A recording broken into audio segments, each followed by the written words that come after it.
Hi friends, అందరికీ నమస్కారం. Welcome to my channel employees news today. Friends, నా వరకు నేనైతే ఇది చాలా ఇంపార్టెంట్ వీడియో అని నేనైతే అనుకుంటున్నాను. సో వీడియో స్కిప్ చేయకుండా దయచేసి ప్రతి ఉద్యోగి కూడా, ప్రభుత్వ ప్రైవేట్ ఉద్యోగులు ఎవరైనా సరే పూర్తిగా చూడండి. అలాగే మీకు తెలిసిన వారికి కూడా షేర్ చేయడం మర్చిపోకండి.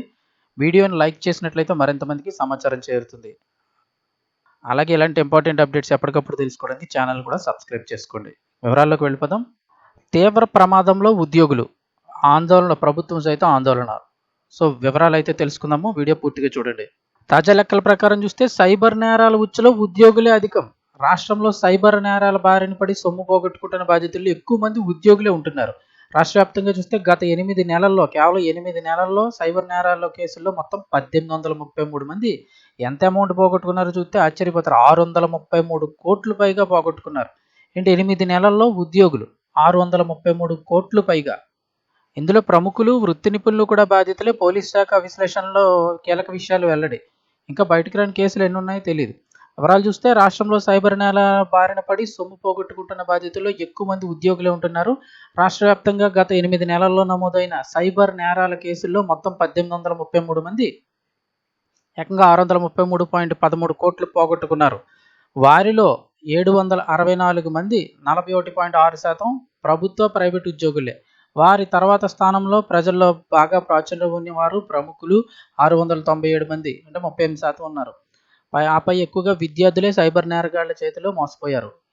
ఈ నేరాల కట్టడి చర్యల్లో భాగంగా బాధితుల వివరాలను విశ్లేషించిన పోలీస్ శాఖ ఇటీవలే నివేదిక సైతం సిద్ధం చేసింది.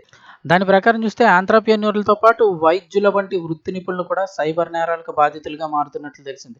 ప్రధానంగా చూస్తే డిజిటల్ అరెస్టులు, కొరియర్లో మాదక ద్రవ్యాలు, ఆయుధాలు ఉన్నాయంటూ బెదిరింపులు, అలాగే UPI, online, internet banking, credit card మోసాలు, ఫిషింగ్, అలాగే క్రిప్టో కరెన్సీ, బ్లాక్ ట్రేడింగ్లో పెట్టుబడులు, అలాగే ఈకేవైసీల పేరిట న్యూడ్ వీడియో కాల్స్ పేరిట మోసాల బారిన పడుతున్నారు. బాధితుల్లో ఎక్కువ మంది ఎవరని చూస్తే సైబర్ మోసాలకు గురవుతున్న వారిలో ఎక్కువ శాతం 30 నుంచి 45 మధ్య వయస్కులు ఎక్కువగా ఉంటున్నారు. 35% మంది ఉన్నారు, అంటే 640 మంది ఉన్నారు. కేవలం ఈ 1800 కేసుల విశేషంలోనే చెప్తున్నారు. ఇంకా ఎక్కువ కూడా లెక్కలైతే ఉండొచ్చు. ఇప్పుడు 8 నెలల్లో కౌంట్ అయిన 1800 చిల్లర కేసుల్లో మాత్రమే ఈ కౌంట్ చేస్తున్నారు. ఇక 45 నుంచి 60 ఏళ్ల మధ్య ఉన్నవారు 22%, 18 నుంచి 30 ఏళ్ల మధ్య ఉన్నవారు 21%. బాధితుల్లో కూడా ఎక్కువ మంది పురుషులే ఉంటున్నారు. మొత్తం గత ఏడాది జూలై నుంచి మొన్న ఫిబ్రవరి వరకు కూడా సైబర్ నేరగాలు ఏకంగా 633 కోట్లు కొల్లగొట్టారు. సగటున రోజుకు చూస్తే 2,66,00,000 దోచేశారు. ఇందులో 1.4, అంటే 1,46,00,000 మాత్రమే తిరిగి పోలీసులు రాబట్టగలిగారు. మరో 61.59 కోట్లు నేరగాళ్ల పరం కాకుండా స్తంభింప చేయగలిగారు.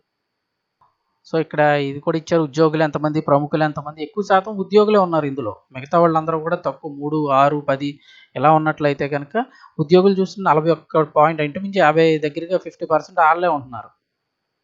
ఎక్కువ చూస్తే సిబిఐ, ఈడీ అధికారులు అంటూ ఫోన్లు చేస్తున్నారు. ఈ మోసాలకు ఎక్కువ భయపడిపోయి ఇబ్బంది పడుతున్నారంట. ఏంటంటే సిబిఐ నుంచి, ఈడీ నుంచి అధికారులు అని ఫోన్ చేయడం, మీరు మనీ లాండరింగ్ పాల్పడ్డారంటూ బెదిరించడం, డిజిటల్ అరెస్ట్ చేస్తున్నామంటూ వీడియో కాల్స్ ద్వారా వారి ఆధీనంలోకి తీసుకుంటారు. భయపెట్టి ఆందోళనకు గురిచేసి బాధితుల నుంచి తమ ఖాతాల్లో సొమ్ము జమ చేయించుకుంటారు. కొరియర్, పార్సిల్ కార్యాలయాల నుంచి కాల్ చేస్తున్నామని చెప్తారు. బాధితుల పేరట వచ్చిన పార్సిల్లో మాదక ద్రవ్యాలు, ఆయుధాలు ఉన్నాయని, కేసు నమోదైందని భయపడతారు. దాని నుంచి తప్పించాలంటే తాము చెప్పిన ఖాతాల్లో సొమ్ము వేయాలని బెదిరిస్తారు. మేము పలానా బ్యాంకు నుంచి కాల్ చేస్తున్నాం, మీ క్రెడిట్, డెబిట్ కార్డులు అప్గ్రేడ్ చేయాలి, లేకపోతే బ్లాక్ అయిపోతాయని చెబుతూ సివివి నెంబరు, ఇతర వివరాలు తెలుసుకొని బ్యాంకు ఖాతాను అయితే ఖాళీ చేస్తున్నారు. సో జాగ్రత్తగా ఉండండి. ఉద్యోగులు సైతం, అంటే సామాన్యులకి ఇంపార్టెంట్, అందులో ఎక్కువ మంది ఉద్యోగులు ఉన్నారు. కొంచెం జాగ్రత్తగా గమనించండి.